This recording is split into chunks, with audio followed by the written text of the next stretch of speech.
ಕೊಲೆಯಾಗಿರುವ ಯುವಕ ಚಿಂತಾಮಣಿ ತಾಲೂಕಿನ ಬೋರಡಗುಂಟೆ ಗ್ರಾಮದ ಚಲಪತಿ ಎಂಬುವರ ಮಗ 25 ವರ್ಷದ ಹೇಮಂತ್ ಎಂದು ಗುರುತಿಸಲಾಗಿದೆ.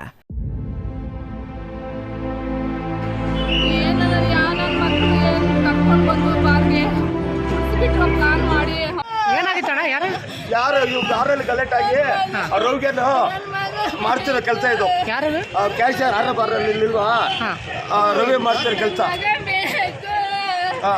ರವಿ ಮಾಡ್ತಿರೋ ಕೆಲಸ ಇದು. ಕೊಲೆ ಮಾಡಿದ ಯುವಕ RR ಬಾರ್ ಕ್ಯಾಶಿಯರ್ ರವಿ ಎಂದು ಪೊಲೀಸರು ತಿಳಿಸಿದ್ದಾರೆ.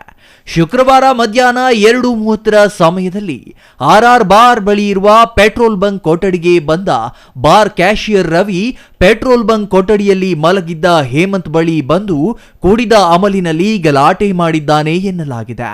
ಗಲಾಟೆ ವಿಕೋಪಕ್ಕೆ ತಿರುಗಿ ಬಾರ್ ಕ್ಯಾಶಿಯರ್ ರವಿ ಹೇಮಂತ್ನನ್ನ ಚಾಕುವಿನಿಂದ ಇರಿದು ಬರ್ಬರವಾಗಿ ಕೊಲೆ ಮಾಡಿ ಪರಾರಿಯಾಗಿ ನಂತರ ಚಿಂತಾಮಣಿ ನಗರ ಪೊಲೀಸ್ ಠಾಣೆಗೆ ತೆರಳಿ ಶರಣಾಗಿದ್ದಾನೆ. ಕೊಲೆಯಾದ ಯುವಕ ಹೇಮಂತ್ ಕೆಲ ದಿನಗಳ ಹಿಂದೆ ಇದೇ HP ಪೆಟ್ರೋಲ್ ಬಂಕ್ನಲ್ಲಿ ಕೆಲಸ ಮಾಡುತ್ತಿದ್ದನೆಂದು ತಿಳಿದು ಬಂದಿದ್ದು, ಕೊಲೆಗೆ ಕಾರಣ ಇನ್ನೂ ತಿಳಿದು ಬಂದಿಲ್ಲ.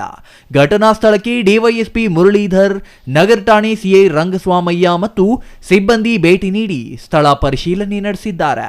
Pavan, CTV news, Chintamani.